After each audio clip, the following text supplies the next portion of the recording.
10 creepiest unsolved mysteries that are still unsolved. Lots of you are too old and jaded to be kept awake at night by ghost stories and implausible urban legends. No, this time of year, you need the real shit. So, as a Halloween treat, we've collected a shitload of cases that ran cold because they were too weird, too convoluted, or too obviously haunted to be solved. 1. The head with no body, and no answers. The head looked up at the boy with eyes made of red rubber balls. The face was frozen in a fixed glare thanks to embalming and the chill of death. The neck had been roughly sawed, inside, the tissue was severed with surgical precision. The hair was snow white with curls. The resting place was a field where horses and adventurous children roam. The body was gone. On December 12, 2014, a boy named Charles got off his school bus and began walking down Mason Road, a barely two-lane strip of asphalt that leads to only a few homes. By chance or fate, the boy wandered from the road and into the field of overgrown brush. At first he thought it was an animal, dead or dying in the winter cold. But it turned out to be Jane Doe's head, and it is how most people in economy refer to what was once a human being. That's where they found it, a woman in a nearby home said, pointing to the field off Mason Road. "Down there on the left?" "Yeah, I think so," she said. 2 days after Charles made his discovery, cadaver dogs and police were pulled from the field. That's when the real work began. Embalming and artificial eyes would seem to indicate the woman at least made it to a funeral home following her death. However, there's no way to determine whether a professional or some sick amateur performed that macabre task. After consulting with area cemeteries, police have mostly ruled out the possibility that Jane Doe was taken from a grave or funeral home. As for the devilish eyes, Economy Chief of Police Michael O'Brien said, he consulted with national associations of funeral directors and medical examiners in an attempt to explain the presence of the red rubber balls. Both groups said that similar items can be placed in eye sockets if a person has donated their eyes, but the eye sockets are usually filled with flesh-colored balls accompanied by gauze. Further investigation revealed that the balls are toys, mass-produced by thousands of companies worldwide. Maybe Jane Doe was never in a funeral home, the thinking went after this discovery. To make matters worse for investigators, the Chinese consulate told O'Brien that manufacturers in the country make so many of the balls that tracking down their origin would be next to impossible. The toys are found everywhere, including the quarter machines in the lobby of a local pizza restaurant that dispenses cheap trinkets for fidgeting children, O'Brien said. The presence of the balls means another thing, although O'Brien didn't say it. If the head had been thrown from a moving car, say, the balls would have surely fallen out. That they remained in the eye sockets, and that there was no attempt to conceal Jane Doe's head, means it may have been carefully placed in the field off Mason Road. The embalming, the toys, the decapitation only deepened the mystery, but there was a break when investigators analyzed what Jane Doe drank before she died. Namely, water. Every water source contains minerals unique to specific areas. The minerals found in Jane Doe indicate that she spent the last 7 months of her life in 2 areas of Pennsylvania not far from Economy, or in eastern Ohio, northern West Virginia, Maryland, or New York. The woman's dental fillings date from the 1980s or 90s, O'Brien said, based on chemical analysis of the fillings. Further tests revealed the presence of 2 drugs used to treat an irregular heartbeat and heart rhythm problems. Was Jane Doe's death a murder, or did she die of natural causes?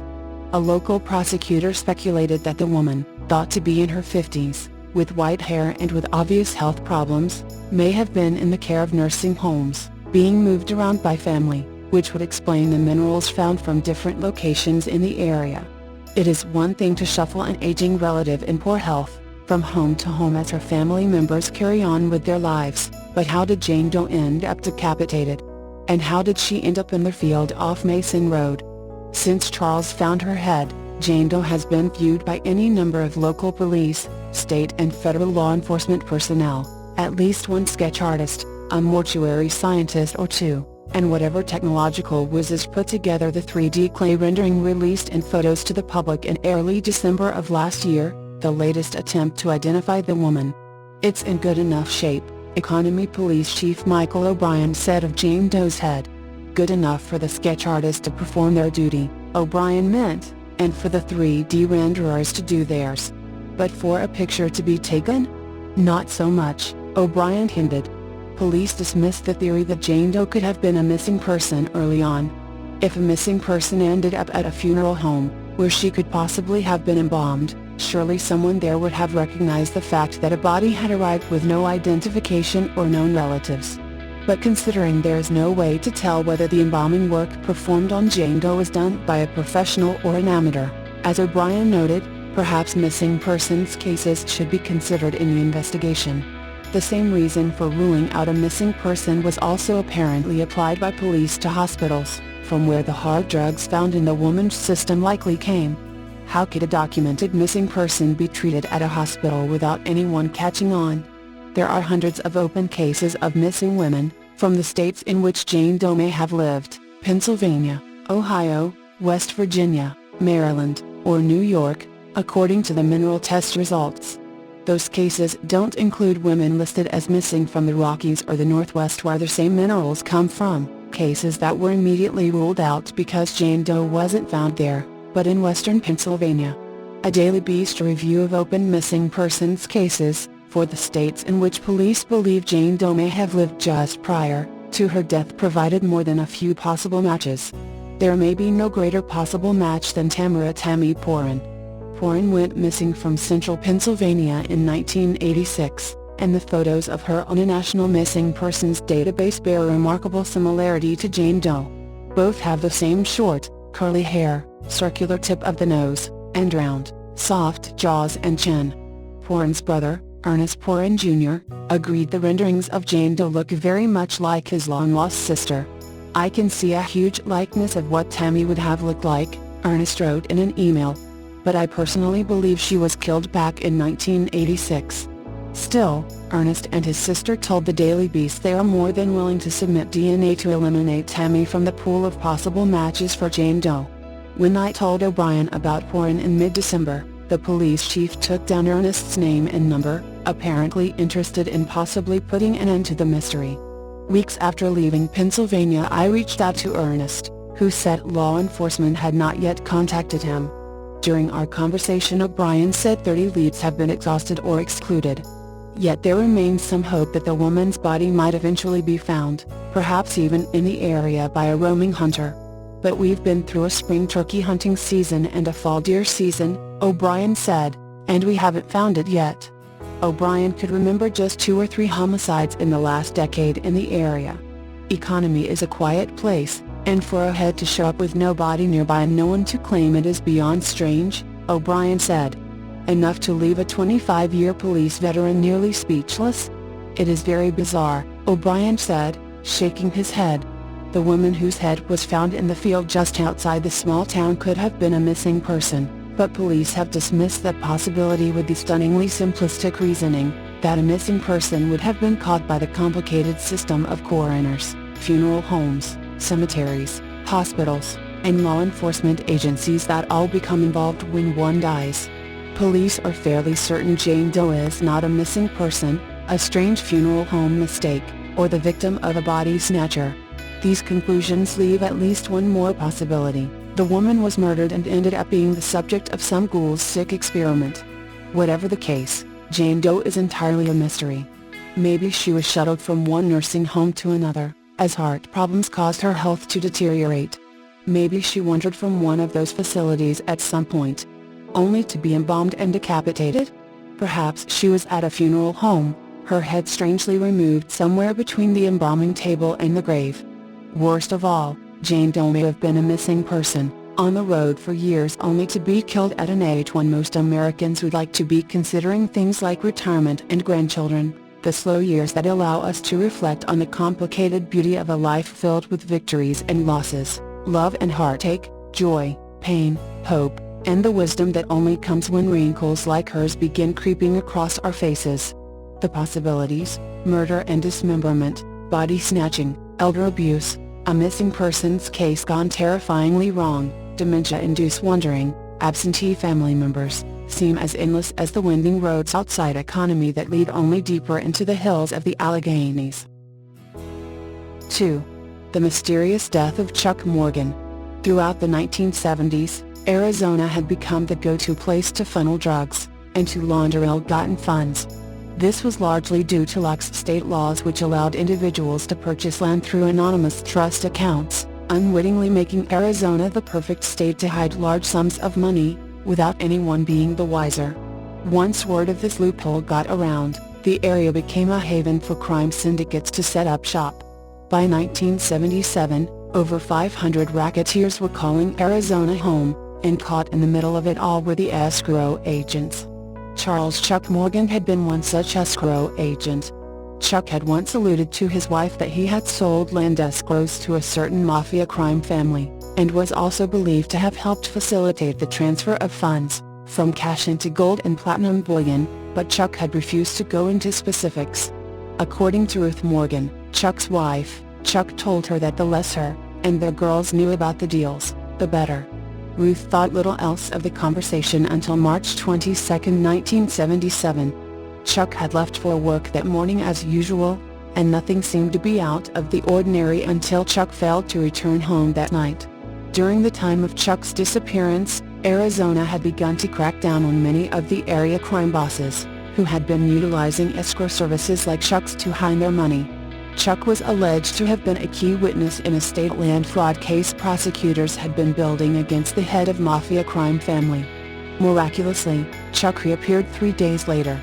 Stumbling into the front door, Chuck had been unable to speak. Ruth encouraged Chuck to write down what he had been attempting to communicate with her. According to Ruth, Chuck wrote that he had been kidnapped and his throat had been coated with some form of a hallucinogenic drug. Chuck continued to write that this drug could possibly render him clinically insane, or shut down his central nervous system entirely. Alarmed by Chuck's story, Ruth insisted that they call and report the kidnapping to the police or at least call him a doctor. Chuck was adamant that no one else could know of his ordeal, and that doing so would put a price on everyone in the family's head. It would be a week before Chuck's voice would return. Once again able to speak, Chuck told Ruth that his kidnappers had taken his treasury identification. Chuck explained that he had been working with the federal government for 2 or 3 years as a covert agent assigned to assist in the prosecution of the many organized crime rings that had set up shop in Arizona. Chuck may have narrowly escaped with his life this time, but he knew his days were numbered. After Chuck's recovery, he began sporting a bulletproof vest at all times, and insisted that no one else could drive his girls to and from school each morning. In spite of Chuck's caution, in May of 1977, he vanished once again. Ruth held out hope that Chuck would come springing through the door, just as he had the last time he disappeared. 9 days had passed when suddenly the phone rang. Ruth picked up the phone and on the other end she heard a female voice. The caller said, "Chuck is all right." Ecclesiastes 12, 1-8.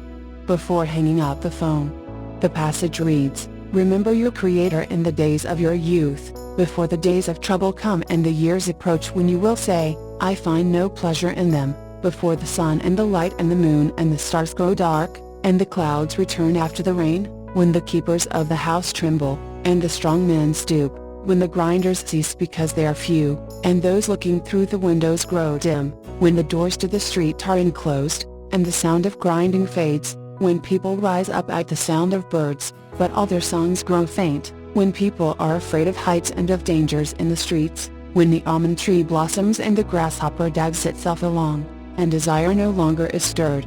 Then people go to their eternal home and mourners go about the streets. Remember him, before the silver cord is severed, and the golden bowl is broken, before the pitcher is shattered at the spring, and the wheel broken at the well, and the dust returns to the ground it came from, and the spirit returns to God who gave it." Meaningless. Meaningless. Says the teacher. Everything is meaningless. Unsure of what sort of code might be hidden in the message, Ruth could only pray that her husband would once again return home safely. 2 days after the mysterious phone call, Chuck's body was found in the desert. He died from a gunshot wound to the back of the head. Police determined it was a suicide, but Ruth refused to believe that explanation. Ruth told Unsolved Mysteries, "There is no way Chuck would have committed suicide, and if he had even contemplated suicide, he would have left a letter for his girls and for me. At the site where Chuck's body was recovered, investigators found a map to Chuck's body drawn by Chuck himself, as well as a pair of sunglasses that did not belong to him. A $2 bill was also found pinned inside of Chuck's underwear. On it appeared to be some perplexing code. The names Acevedo, Bejarano, Cairo, Duarte, Encinas, Fuente, and Gradilas were written on it. Above the names, Ecclesiastes 12 had been written, with the 8 verses indicated by arrows marked on the bill's serial number. The back of the bill had the signers of the Declaration of Independence numbered 1 through 7, and it appeared that there had been a map drawn leading from Tucson to Mexico, possibly indicating a drug smuggling route. 2 days after Chuck's presumed suicide, a woman calling herself Green Eyes called the local sheriff's department and reported that she had some information into Chuck's death. According to the woman, it was she who had been the mysterious caller who phoned Ruth shortly after Chuck's disappearance. She told investigators that she had met with Chuck at a hotel on the night he disappeared.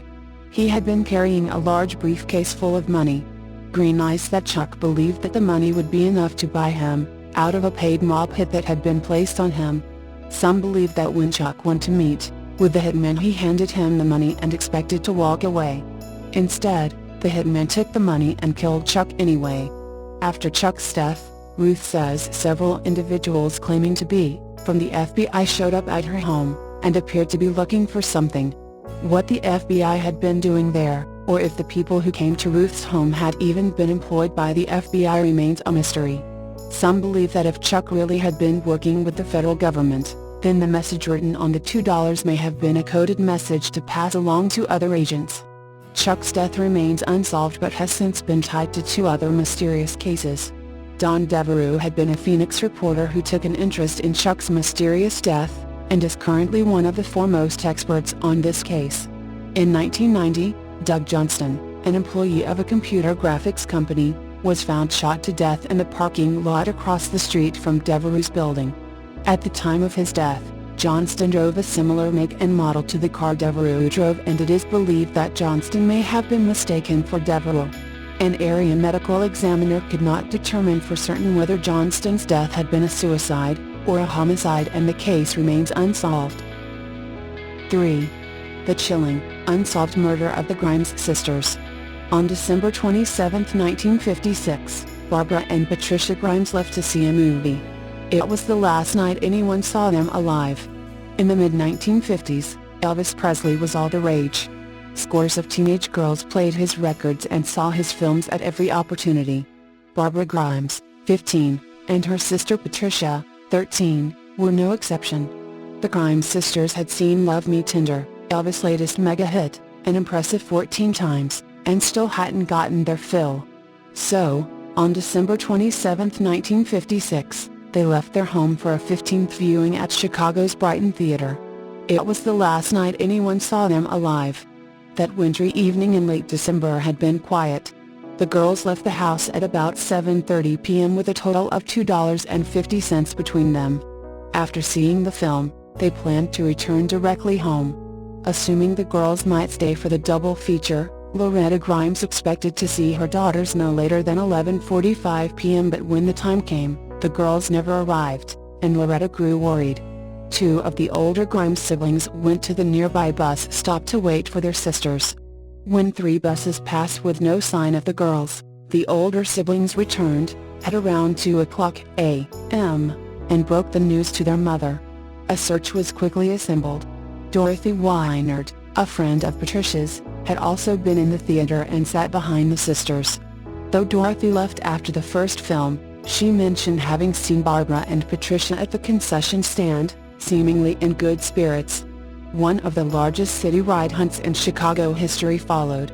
Police officers and regular civilians combed the streets looking for the sisters. Adjacent towns and counties got involved and offered their resources to the cause. But as the days passed, the search stalled and law enforcement grew desperate to solve the case. Then, random sightings of the missing sisters flooded media outlets. People from all walks of life claimed to have seen the girls in one state or another, from as far away as Nashville, Tennessee. This led some to believe that Barbara and Patricia had orchestrated their own disappearance, and gone to Nashville to meet Elvis. This theory picked up more steam than expected, and Elvis himself took to the radio to publicly address the girls, pleading with them to return home. Police had no other leads and could only surmise that the sisters had run away. Loretta Grimes vehemently rejected the idea, maintaining that her girls would never do such a thing, and that they certainly would not have left behind the brand new AM radio they received for Christmas. After an exhausting month of loose threads and dead ends, the search stalled out. Then, on January 22, 1957, a man named Leonard Prescott spotted what he thought were two mannequins on German Church Road in Willow Springs, Illinois. He did not approach them, but instead ran home to get his wife.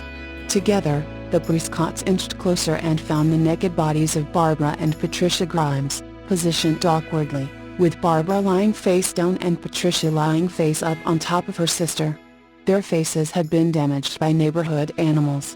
At 1:30 p.m., the Willow Springs Police Department learned of the discovery. They immediately deduced that the sisters had probably been on the side of the road since the snowfall 2 weeks prior. Flurries of suspects were apprehended, the most publicized of which was Edward Lee Bedwell. He confessed to the murders, though there was never any evidence supporting his claim, and he later recanted it. An autopsy on the girls, which could not be performed until they were thawed, revealed that the last meal they'd eaten was their dinner before leaving for the movie theater. Such findings proved that the Grimes sisters were killed within hours of going missing. Though the official cause of death was listed as murder, the only explanation offered was secondary shock due to exposure to the elements. The funeral was held on January 28, 1957 at St. Maurice Church. Loretta Grimes was inconsolable. The girls were in white closed caskets, each topped with their respective photograph. They were laid to rest at Holy Sepulchre Catholic Cemetery. Later in life, Loretta volunteered at a nearby prison, and secured a promise from the police that they would never stop looking for her daughter's killer. In 1989, at the age of 83, Loretta died without ever getting an answer. Though the disappearance and murder of the Grimes sisters went cold many years ago, author and former criminal investigator Ray Johnson may have cracked it open. Johnson claims that a similar incident, the murder of Bonnie Lee Scott, took place in Addison, Illinois about a year after the Grimes case. Bonnie Lee Scott was killed at the age of 15 and eventually discovered naked. The man responsible for that crime supposedly made a phone call to Loretta Grimes, and bragged about getting away with the murders of both Scott and the Grimes sisters.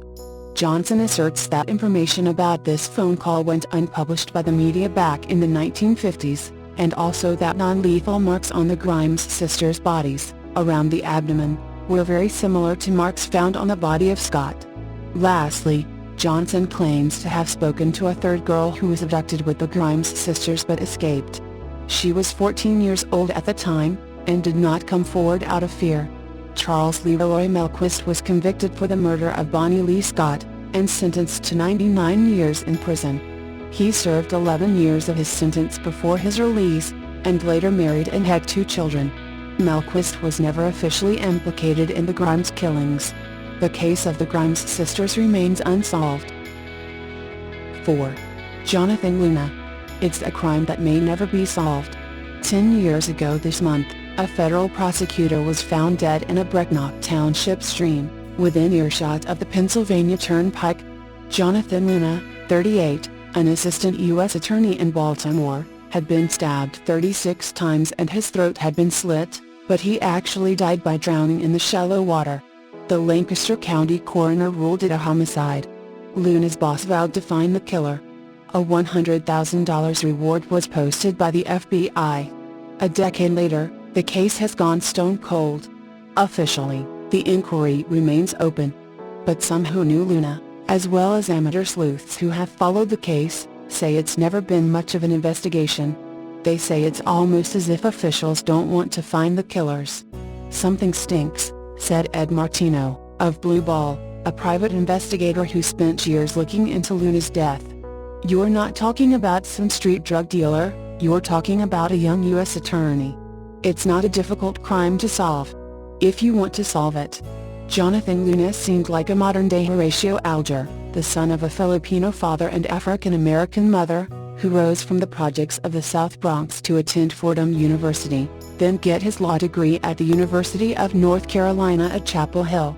He was just one of those guys who had charisma. There was always a smile on his face, said Robert Roland, an attorney and author who worked with Luna in the Brooklyn District Attorney's Office in the late 1990s.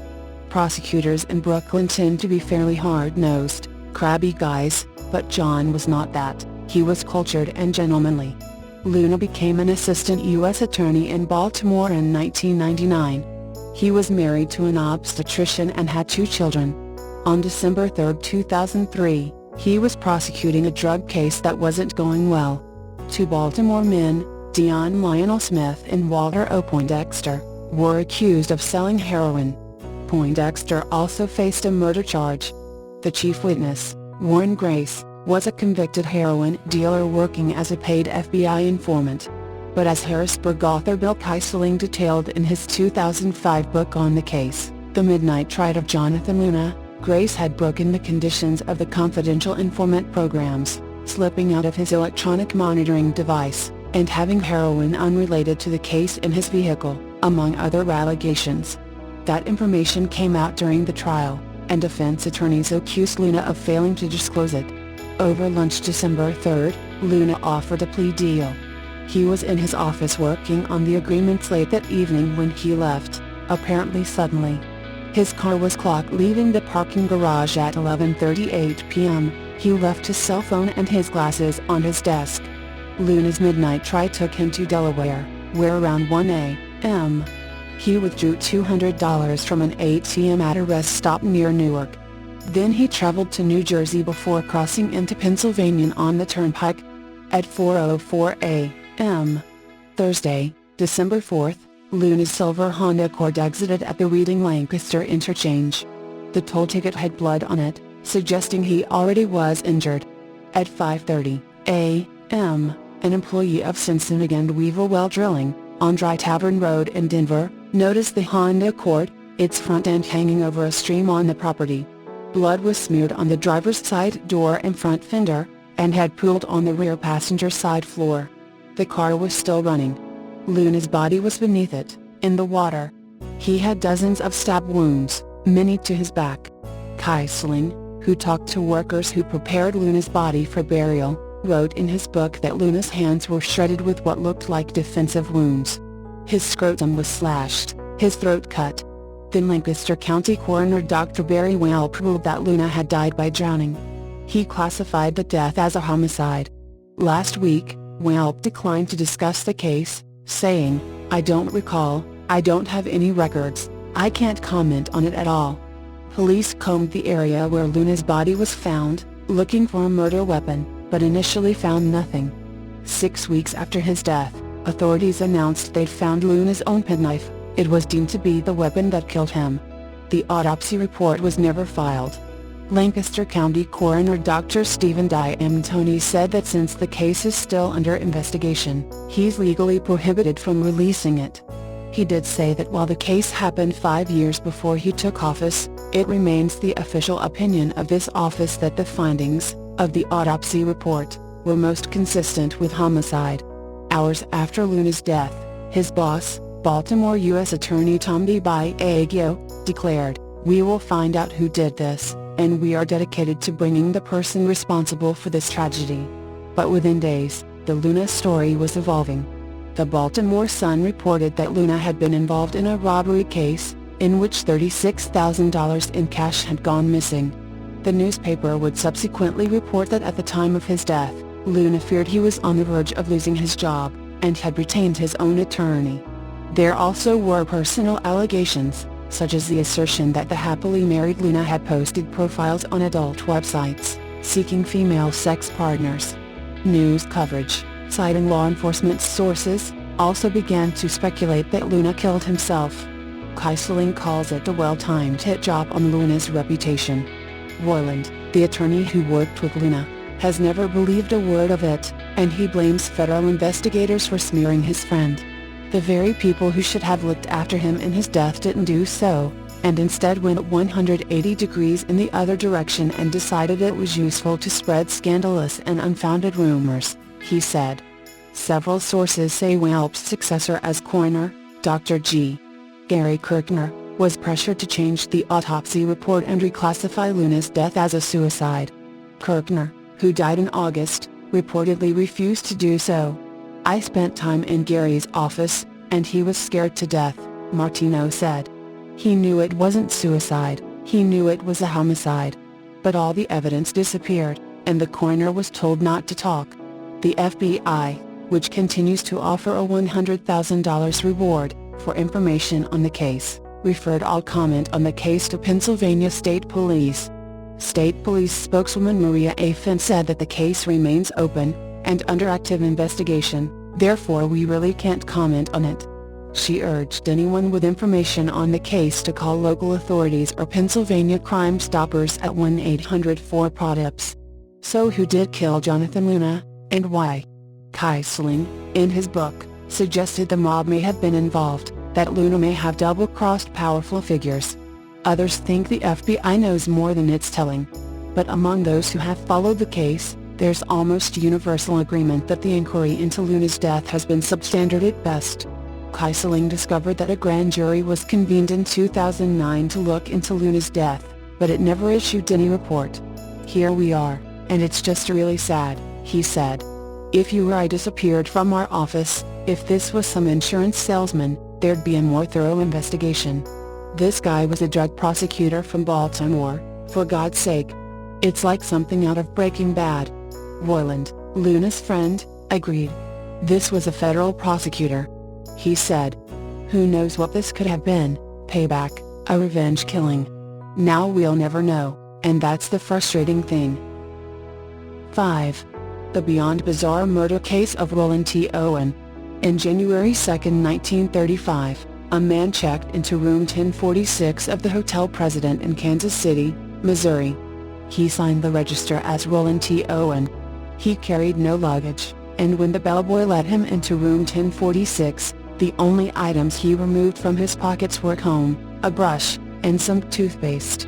The man would not live to check out of the hotel. The case of the man in room 1046 is beyond bizarre, a bloody tale riddled with false clues and loose threads. For every detail that seems to offer an answer, there is another that only raises more questions.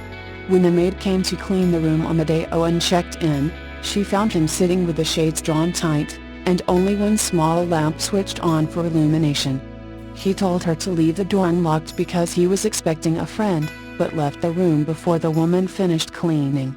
She later said that he seemed nervous and frightened. Want more true crime stories? Sign up for the Lineup's newsletter, and get our strangest cases delivered straight to your inbox. The maid returned again a few hours later to replace the towels, and found Owen back in the room, lying on the bed fully dressed. She noticed a note had been left on the table. It read, "Dawn, I will be back in 15 minutes. Wait." At 10:30 a.m. on January 3rd, the same maid returned to clean the room. She found the door locked from the outside, and opened it with her passkey, assuming that Owen had gone out. Instead, she found him sitting alone in the dark. Shortly after she entered, the telephone rang, and Owen answered it, saying, "No, Dawn, I don't want to eat. I am not hungry. I just had breakfast." Later on January 3rd, she returned to room 1046, to change out the towels. Upon her arrival, she heard two male voices talking inside the room. She knocked, but was turned away after being informed by a rough voice that the room didn't need any towels. Little is known about Owen's activities for the rest of the afternoon. Later that night, a motorist named Robert Lane picked up a stranger several blocks from the Hotel President. Though it was a cold evening, the man was dressed only in pants and an undershirt, and had a deep scratch in his left arm. The man flagged down Lane, and asked to be taken someplace to catch a cab. When Lane told his passenger that he looked as if he was having a bad night, the man replied, "I'll kill that," expletive deleted by the newspapers of the time, tomorrow. Lane would later identify the hitchhiker as none other than Roland T. Owen. The next major event occurred at 7 a.m. on January 4th, when the operator at the Hotel President noticed that the phone in room 1046 was off the hook. As fate would have it, Randolph Probst, the same bellboy who had checked Owen into the hotel, was sent up to tell the occupant of room 1046 to hang up the phone. When he got there, he found the door locked, with a "Don't Disturb" sign hanging from the knob. He knocked and was told to come in, though the door was locked. He knocked again and was once more beckoned inside, this time being asked to turn on the lights. Assuming that the occupant of the room was drunk, Props knocked a few more times, then shouted through the door for the occupant to hang up the phone. But the phone remained off the hook. A different bellboy went up later that afternoon. He let himself into the room with a passkey, and found Owen lying on the bed in the dark, naked and seemingly inebriated. He also found that the phone stand had been knocked over. Without turning on any lights or conversing with Owen, the bellboy righted the phone stand, replaced the receiver in its cradle, and then exited the room. A couple of hours later, the operator noticed that the phone was off the hook once more. This time, she sent Props back up to check it out. He opened the door with his passkey. There on the floor was a brutalized Roland T. Owen, naked and covered in blood. Turning on the lights, he found blood splattered across the bed, on the walls, and in the bathroom.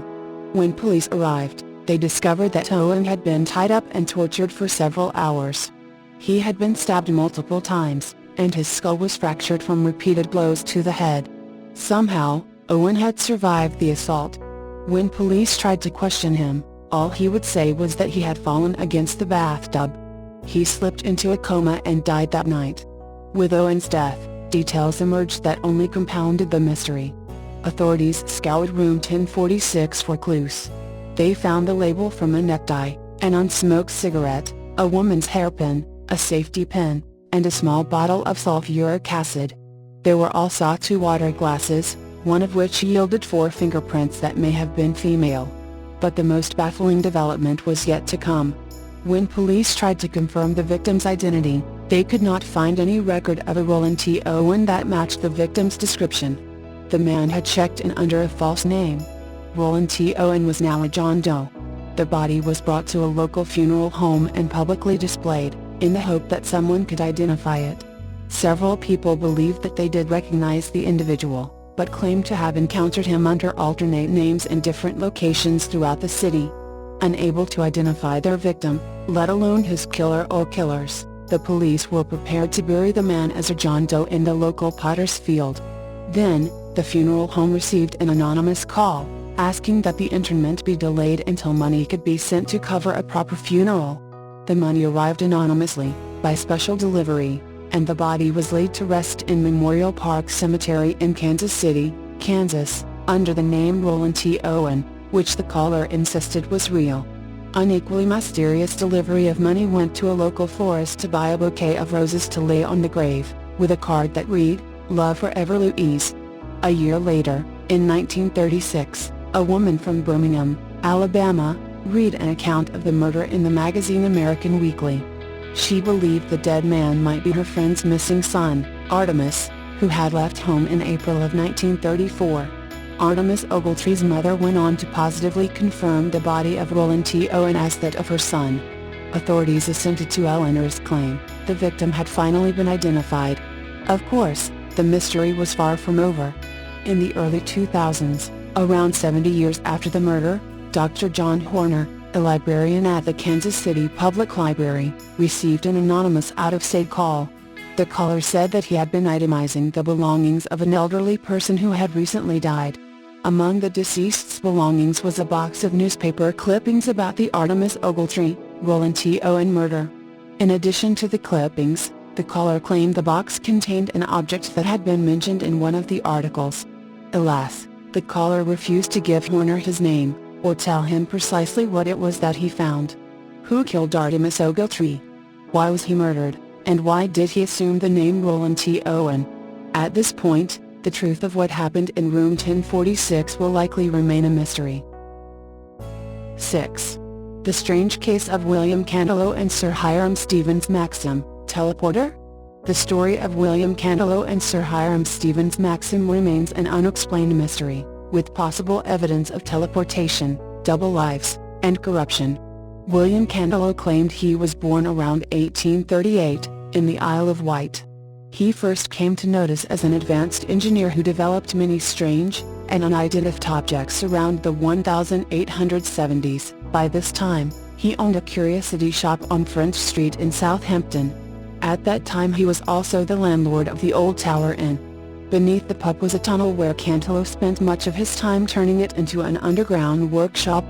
Visitors to this workshop made claims of seeing strange light machines, humming globes, and odd weapons. It also said that Cantalo would often enter the tunnel, and not be seen again for days, or even weeks on end. Cantalo used the tunnel underneath the Old Tower Inn for his experiments, and was later joined by his two sons, both engineers themselves. Locals reported hearing noises coming from the vicinity, but the family kept their work a closely guarded secret. In early 1880, Cantalo announced that he had developed a groundbreaking machine gun. Accounts differ regarding the actual events of Cantalo's disappearance late in 1880. Some reports say that he went for an extended holiday on his own as a reward for his hard work, but was never to return. Others claimed he was last seen entering his tunnel, and vanished in a puff of smoke and flash of lights. It is also claimed that a large sum of Cantalo's money had been transferred out of his bank account after his disappearance. Cantalo's family tried to find William, but with no real success. They employed a private investigator who claimed he traced him to America, but could not find out anything more or provide evidence. Hiram Maxim was an American inventor who appeared in the United Kingdom in 1881, claiming to be 41. With him he brought a number of new and mysterious inventions, including a groundbreaking machine gun. The Maxim gun, the first portable, fully automatic machine gun. He also submitted patents on mechanical devices such as a fire sprinkler, mousetrap, hair curling irons, and steam pumps and more. Maxim laid claim to inventing the light bulb, providing convincing evidence. He even experimented with powered flight, well before planes existed, and submitted science papers claiming that he had developed teleportation technology.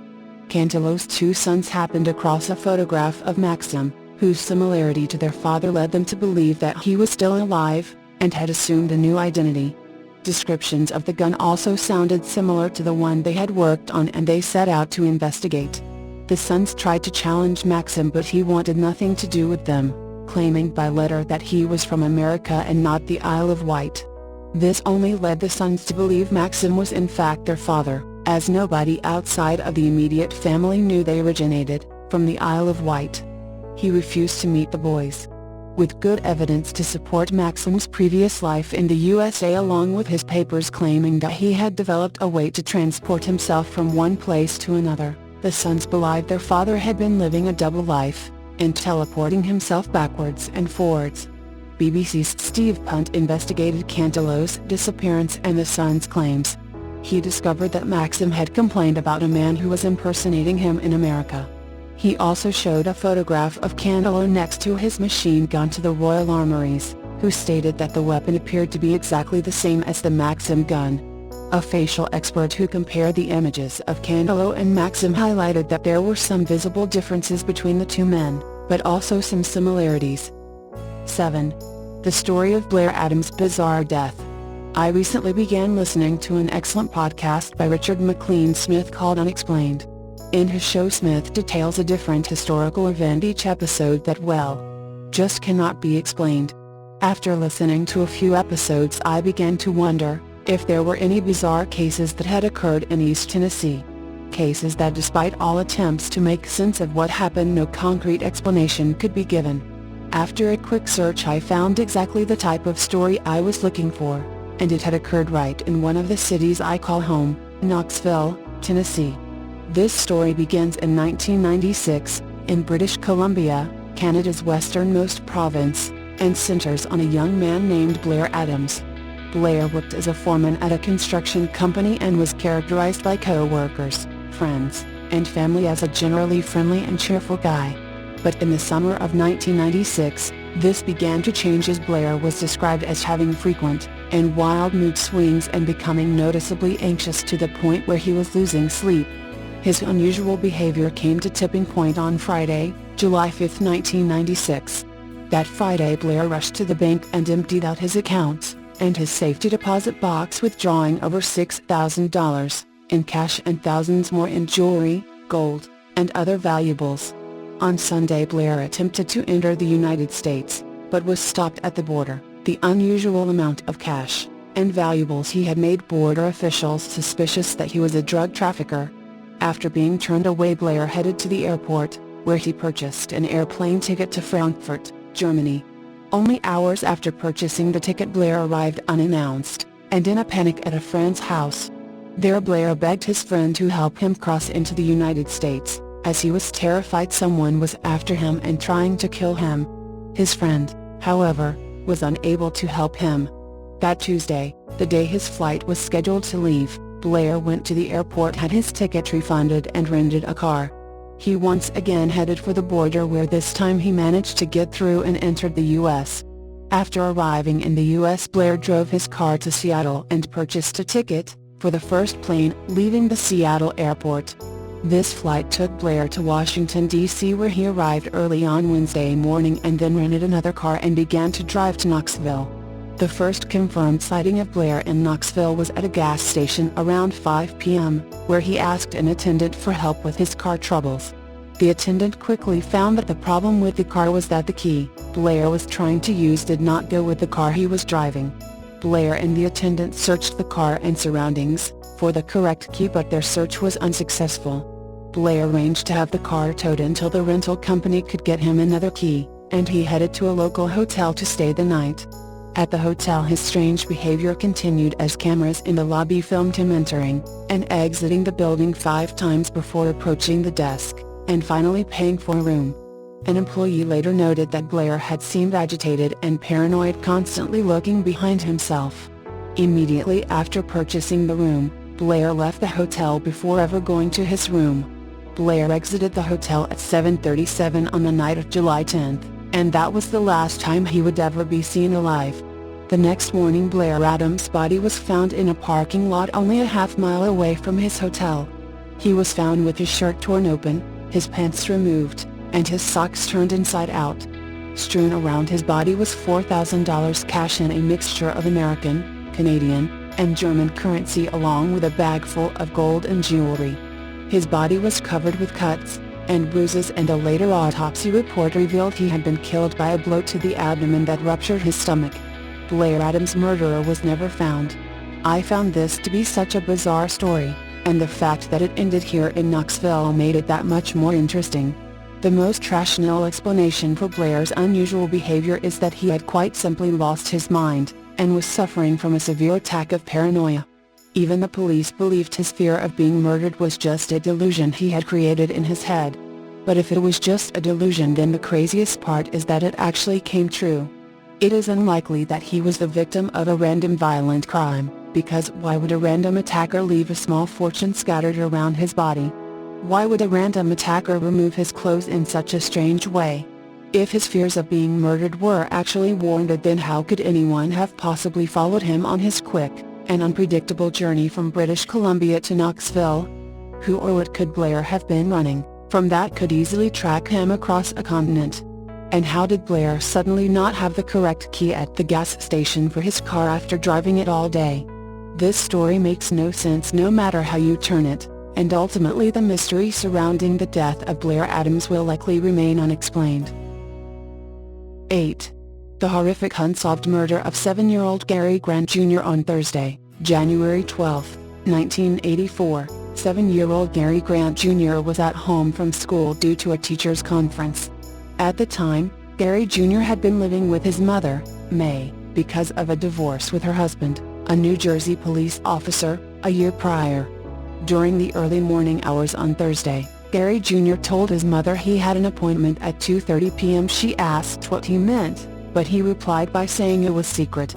May chalked the conversation up merely as an innocent act of being a child who had a play date with other friends living near his residence. Gary Jr. left his home close to 12 p.m. and his mother told him to be safe and return at 4 p.m. May knew that children would be children, so she allowed leeway when Gary Jr. failed to return at the ordered time. However, when an hour passed by without his emergence, she began worrying, knowing being this late was uncharacteristic. She decided to search for him by going to the residences of his 2 friends. They both said they were playing with him, but Gary Jr. left at approximately 4:30 p.m. to head home. At the time, this was a slight relief to May, hoping Gary Jr. would be home waiting for her as she returned. Sadly, this wasn't the case. Once more, she began searching for her son, but after 2 hours with unfortunate progress, she called her estranged husband, Gary Grant Sr. He immediately took time off his night shift in order to search the surrounding areas with other members of law enforcement. That lasted way until 2:00 a.m. Nobody was able to track Gary Jr.'s whereabouts. Hours later, nearly the entire law enforcement department was searching for young Gary Jr. His father wasn't allowed to participate in the investigation because of regulations. Nevertheless, those directives weren't enough to deter him from independently going door to door asking neighbors if they had witnessed anything. One of those witnesses was Robert Huggy, who owned a warehouse near the neighborhood where the disappearance occurred. He stated he had seen Gary Jr. walking near the vicinity a short time after 4:30 p.m., but considering nothing was amiss, he never thought anything of the matter. The following Saturday afternoon, Robert Huggy, now aware of Gary Jr.'s disappearance, went to his warehouse to search the premises. That is when he stumbled upon Gary Jr.'s lifeless body in an abandoned lot of land near his storehouse, a mere 2 blocks away from Gary Jr.'s home. In a ghastly scene, the child had been bludgeoned to death by a metal pipe feet away from his body. Detectives immediately began interviewing those living in the neighborhood with hopes of obtaining credible witnesses and answers to solve the horrendous murder. One observer, in particular, mentioned seeing Gary Jr. with a 12-year-old named Carl Mason, often referred to as Boo, who suffered from developmental deficiencies. Investigators went to Carl Mason's home to verify the witness's statement. According to his words, he and Gary Jr. had spent time together on a Wednesday, rather than the day off school on Thursday. Moreover, he said the two of them rode their bicycles to Texas Avenue Park, a location close to their homes. Nonetheless, with the testimony of an adult eyewitness claiming to see both children together, they took Carl to the police station, accompanied by his grandmother at midnight. From there, he was interrogated without his grandmother or even a lawyer present in the room. Carl spent 3 hours being questioned by authorities. During the session, Carl had continually given inconsistent answers and had a faulty memory. Despite this, the police believed he knew too much information about the timeline of events that only the killer would know. Subsequently, Carl allegedly admitted being with Gary Jr. on the day of his disappearance, even going as far to confess murdering him, though he retracted his confession numerous times. Eventually, investigators typed up an admission of guilt for Carl, asking for his signature, along with his grandmother's. Unknowingly to Carl, he believed signing the form would allow him to go home, so he and his grandmother signed the paper without knowing the dire consequences. After Carl had given his signature, he was officially apprehended, charged with murder, and sent to a juvenile detention center. The following day on January 15, 1984, he was given a polygraph test that proved inconclusive. 3 days later on January 18, he was tested once more that featured the same results. Carl was innocent in any involvement with Gary Jr.'s tragic murder. 1 month later, a judge cleared Carl of all criminal charges, because his confession was not admissible in the court of law. Gary Grant Jr.'s murder case ultimately went cold for the better part of 2 years, until a sudden handwritten message was found scribbled on a police vehicle. It read, "Gary Grant is dead. I am living. Another will die on January 12, 1986 if all goes right." It was undetermined who had written the mysterious message, but thankfully nobody was discovered murdered on the particular date mentioned. A few weeks later from the initial message, a second note was found carved into a sidewalk, with this message stating, "Gary Grant Jr. lives. I still killed him. Son of a pig officer. Payback is a MF." The police automatically considered the logical assumption that the murder was an act of revenge from an individual, or family members of that person, who had previously been arrested prior to the tragedy. Gary Grant Sr. and other members of law enforcement decided to look back through the database of prior convicts that were arrested, but nobody was incarcerated that would warrant this type of unsavory behavior. The general consensus amongst investigators was that the messages were simply a cold-hearted prank to further dampen the difficult unsolved case. After the 2 messages relating to Gary Jr.'s untimely death, they suddenly stopped. Since then, suspects had come and gone, but once more, all tips and leads ran dry until an unexpected surprise in 2016. In 2016, Gary Grant Sr. had long since retired from Atlantic City's police department, but finding his son's killer was as prominent as ever, telling the press of Atlantic City, "My 7-year-old son has remained on my mind every waking moment of my life." With retirement allowing idle hands, Gary Grant Sr. decided to browse old evidence collected during the beginning years of the investigation. He was looking for audio tapes gathered in order to convert them into MP3 files. During this process, he discovered an audio tape that he hadn't listened to before. This audio recording made to 911 on March 8, 1986, coincidentally the date of Gary Jr.'s birthday, somehow got lost in the shuffle. Transcript. Dispatcher, Police and Fire. Caller, is it possible for me to collect a reward on my own self for the murder of Gary Grant? Dispatcher, is it for you to collect the reward, for yourself? Caller, huh? Dispatcher, if you have, yeah, if you have information. What are you saying, that? I don't know what you mean. Like, you know who did it? Something like that you mean? Caller, no, how's if I did it myself and I want to collect the whole reward? Dispatcher, if you did it? Caller, yeah. Dispatcher, suppose I hook you into the detective bureau? Caller, no, that's okay. Dispatcher, unclear. Caller, unclear. It's not a crank call. You're never gonna catch me. Dispatcher, you know what? Caller, you're never gonna catch me. Dispatcher, you know what?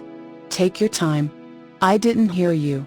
That phone call was supposedly new to Gary Grant Sr. Upon hearing the clip, he uploaded the soundbite to Facebook with hopes of generating listeners who may recognize the voice. Furthermore, another conversation happened 3 months later on June 2, 1986. The caller purportedly kept his identity secret, but shockingly mentioned a possible suspect that curiously confessed to brutally murdering Gary Jr. by saying, "Because of his father. The cops know what he looks like." Unfortunately, the unknown caller never elaborated on the meaning behind his statement regarding Gary Grant Jr.'s father. Although the police and Gary Sr. have the name of the individual mentioned during the phone call, they are unable to publicly release his name because he has not been charged with any involvement with Gary Jr.'s murder. On the other side of the spectrum, Gary Sr. noted he knows the unidentified suspect but has no recollection of having any problem with him in the slightest. In a fascinating turn of events, the suspect being pursued was arrested years prior in 2013, for molestation against a 5-year-old child. As of now in 2017, it's unclear whether or not the aforementioned suspect is guilty of the murder of Gary Grant Jr. The coverage for this unsolved murder is rather slim. There are no prominent suspects, but Gary Grant Sr. adamantly believes Carl Boo Mason is involved with his son's murder in some formality.